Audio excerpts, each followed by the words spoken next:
Hello everyone, I'm here today with a good friend of mine, Andrew. She's going to tell you a little bit about herself and then we're going to get into some handstand training. Hi, like you said, my name's Andrew. I have a circus-inspired fitness company called The Flying Fitness. We teach flexibility, handstands, aerial and acrobatic teacher trainer certifications. We also teach workshops and one-on-one personal training. I've been a professional circus performer for the last 14 years.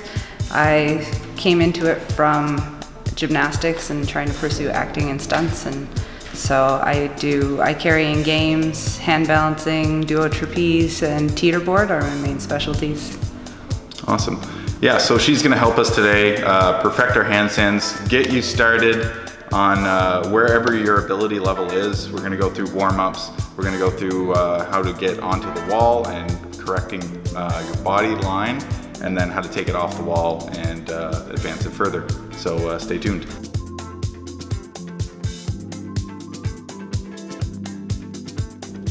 So this drill right here is super simple. I just say picture you have a sword in your hand and you would stab the sword into the floor and then you'd rock back onto the hilt. This just strengthens some of the tendons along the sides of your wrists. This drill here, you're going to flatten out. You can bend your elbows if you need, but flatten out on the back of the hand and then slowly make a fist under control. Just keep it as far away from your body as you need, but don't go too intense too quickly with this one. So when you're doing wrist push-ups, it's really important that you keep in mind the balance point on your hands. You want to make sure that you're pushing it into the floor and keeping your elbows and your shoulders lined up right above them. As you're coming down, make sure that you try to leave about 1 millimeter of space under the heel of your hand. For this one, it's really good for the articulation of all of the small muscles and all the tendons and ligaments in your hands, your wrists, and your forearms.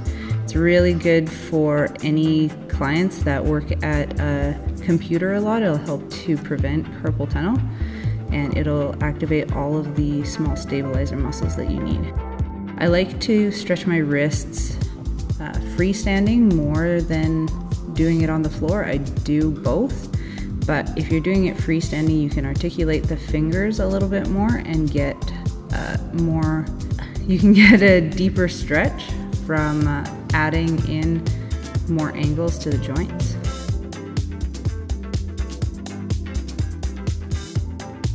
Okay, this is one of my favorite mobility exercises for the shoulder. One thing that the majority of people are missing in their handstand is the spiral effect that needs to happen through your shoulder to get the proper elevation. So with this exercise, you want to make sure that you start the spiral from your wrist, then your elbow follows, and then your shoulder, and you're trying to continue the spiral up into your body as much as you can. Once you've gotten as much of your body up, you want to maintain the spiral for as long as possible as you slowly bring the weight of your body towards the floor. For this stretch, we want to start getting into the opening of your shoulders. Okay, so just like when we're doing the spiral, you want to make sure that you're trying to get your shoulders out of the joint as much as possible. They should be going up your face as high as they possibly can. When you breathe in, you want to pull yourself away from the bars. When you breathe out, you want to think of your head as being a big heavy weight and you're letting it pull you to the floor. It's more about relaxing than it is about pushing.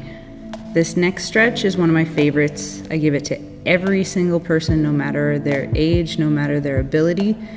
It helps to open up the posterior fascial line, and it will create extra space for you to be able to move no matter what it is that you're trying to do. You want to make sure that you keep your knees completely locked out. You're gonna have to play with foot position as far as distance to wall, because the further back you place your feet, the more they're going to be in a forced flex, which is going to create a more intense version of the stretch.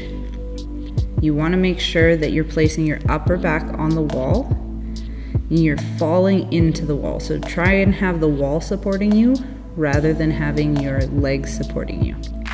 As you breathe out, you want to try and feel where you're holding on to tension and let it go.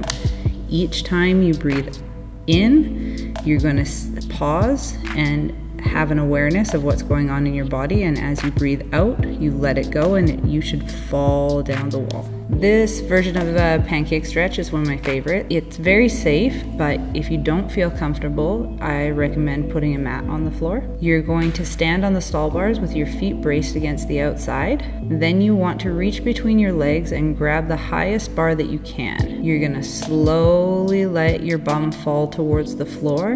You really want to make sure that you disengage your shoulders. Alright, so hopefully you enjoyed the video and learned a little bit about handstands and how to improve yours. If you like the blocks that you saw we used in the video, we actually make these and sell them. So these are handmade by us here. You can find them on defyingfitness.com and purchase any if you'd like. And yeah, and if you're interested in any training by any of the Defying Fitness crew, you can contact us on our website, defyingfitness.com. Check us out on Instagram and on Facebook. We've got lots of events coming up in Toronto in the new year, and lots of events will happen across Canada, so keep an eye out. Yeah, and make sure to give the video a thumbs up, subscribe to the channel for more. And let us know in the comments if you want to see more videos with Andrew-Lynn, if you have any questions for her that we can address in the next video. All right, peace.